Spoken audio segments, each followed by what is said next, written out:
Hello दोस्तों, कैसे हैं आप सब। मेरे यूट्यूब चैनल में आप सभी का स्वागत है। पिछली वीडियो में मैंने आपको कबीर के राम और तुलसी के राम में अंतर करवाया था। तो आज का हमारा टॉपिक है तुलसीदास की काव्यगत विशेषता। अभी तक आपने मेरा चैनल सब्सक्राइब नहीं किया है तो इसको सब्सक्राइब करें ताकि मेरी कोई वीडियो आपसे कोई मिस ना हो और उसका नोटिफिकेशन आपको टाइम पर मिलता रहे। तो इसकी तुलसीदास की काव्यगत विशेषता बहुत ही इंपॉर्टेंट प्रश्न है।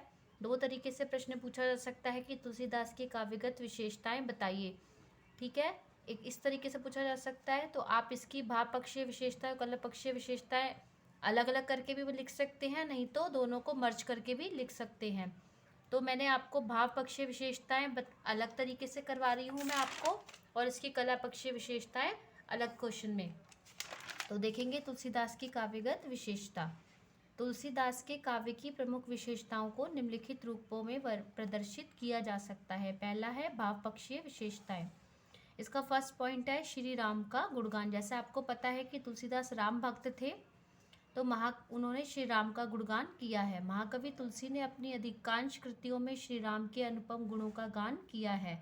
शील, शक्ति और सौंदर्य के भंडार मर्यादा पुरुषोत्तम राम उनके इष्टदेव हैं। उनका मतलब है कि श्री राम और सीता के विरोधियों को बिना किसी संकोच के त्याग देना चाहिए।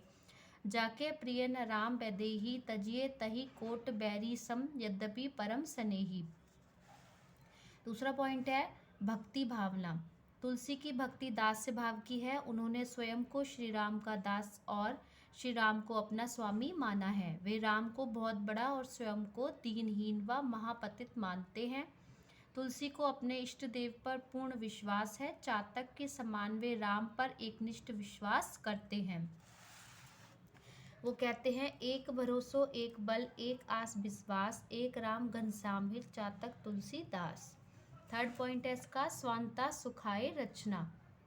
तुलसी ने समग्र ग्रंथों की रचना स्वांता सुखाय अर्थात अपने अंतःकरण के सुख के लिए की। श्री राम उन्हें प्रिय हैं। उनका रोम रोम श्री राम के चरणों का पुजारी है। इससे उन्हें आत्मिक सुख शांति की प्राप्ति होती है और वे कहते हैं, स्वांता सुखाय तुलसी रघुनाथ गाथा। चौथा पॉइंट है इसका समन्वय की भावना। तुलसीदास समन्वय भावना के साधक हैं। उन्होंने सगुण, निर्गुण, ज्ञान, भक्ति, शैव, वैष्णव और विभिन्न मतों व संप्रदायों में समन्वय स्थापित किया। निर्गुण और सगुण को एक मानते हुए उन्होंने कहा है कि अगुण ही सगुण ही नहीं कछ भेदा, गावह मुनि पुराण बुध बेधा। उन्होंने सगुण और निर्गुण भक्ति को एक ही बताया है। पांचवा पॉइंट है इसका प्रकृति चित्रण। तुलसी ने प्रकृति के अनेक मनोहारी दृश्य उपस्थित किए हैं। उन्होंने प्रायः आलंबन, उद्दीपन, मानवीकरण, उपदेशात्मक और आलंकारिक रूप में ही प्रकृति का चित्रण किया है। तुलसी ने सभी ऋतुओं का अत्यंत सुंदर वर्णन किया है। मनोहारी प्रकृति चित्रण पर आधारित एक उदाहरण है इसका, बोलत जल कुक्कुट कलहंसा, प्रभु बिलोक जन करत प्रशंसा। 6 पॉइंट है इसका विविध रसों का प्रयोग। तुलसी के काव्य में विभिन्न रसों का सुंदर परिपाक हुआ है। यद्यपि उनके काव्य में शांत रस प्रमुख है, तथापि श्रृंगार रस की अद्भुत छटा भी दर्शनीय है। श्री राम और सीता के सौंदर्य, मिलन तथा विरह के प्रसंगों में श्रृंगार का उत्कृष्ट रूप उपलब्ध है। उसके अतिरिक्त करुण, रौद्र, विभत्स, भयानक, वीर, अद्भुत एवं हास्य रसों का भी प्रयोग किया गया है। दार्शनिकता। तुलसी के काव्यों में दार्शनिक तत्वों की व्याख्या उत्तम रूप में की गई है। ब्रह्मा, जीव जगत और माया जैसे गूढ़ दार्शनिक पहलुओं पर कवि ने अपने विचार बड़े ही प्रभावशाली ढंग से प्रस्तुत किए हैं। उनके अनुसार जीव ईश्वर का ही एक अंश है। ईश्वर अंश, जीव अविनाशी। तो ये थी उनकी भाव पक्षीय विशेषता। अब हम कला पक्ष की ओर बढ़ते हैं। इसकी कला पक्षीय विशेषताएं तुलसीदास के काव्य में क्या थी? भाषा। तो तुलसी ने ब्रज एवं अवधि दोनों ही भाषाओं में रचनाएं की। उनका महाकाव्य श्री रामचरितमानस अवधि भाषा में लिखा गया है। विनय पत्रिका, गीतावली और कवितावली में ब्रज भाषा का प्रयोग हुआ है। मुहावरों और लोकोक्तियों के प्रयोग से भाषा के प्रभाव में विशेष वृद्धि हुई है। शैली। तुलसी ने अपने समय में प्रचलित सभी काव्य शैलियों को अपनाया है। श्री रामचरितमानस में प्रबंध शैली, विनय पत्रिका में मुक्तक शैली तथा दोहावली में कबीर के समान प्रयुक्त की गई साखी शैली स्पष्ट देखी जा सकती है। यत्र तत्र अन्य शैलियों का प्रयोग भी किया गया है। छंद। तुलसी ने चौपाई, दोहा, सोरठा,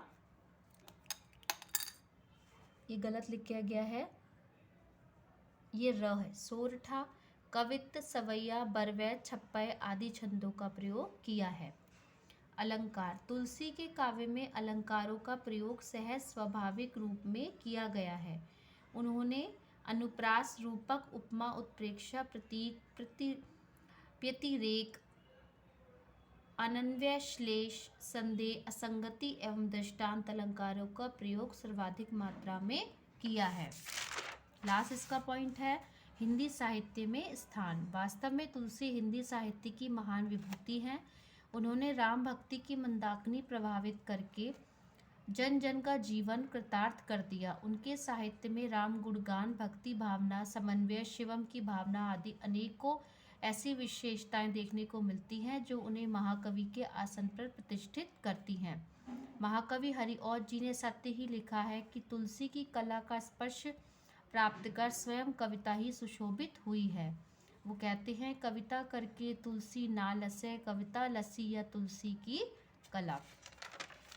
आशा करती हूँ ये प्रश्न, जो इम्पोर्टेंट प्रश्न है, ये आपको समझ में आया होगा। और मेरा पूरा वीडियो देखने के लिए धन्यवाद।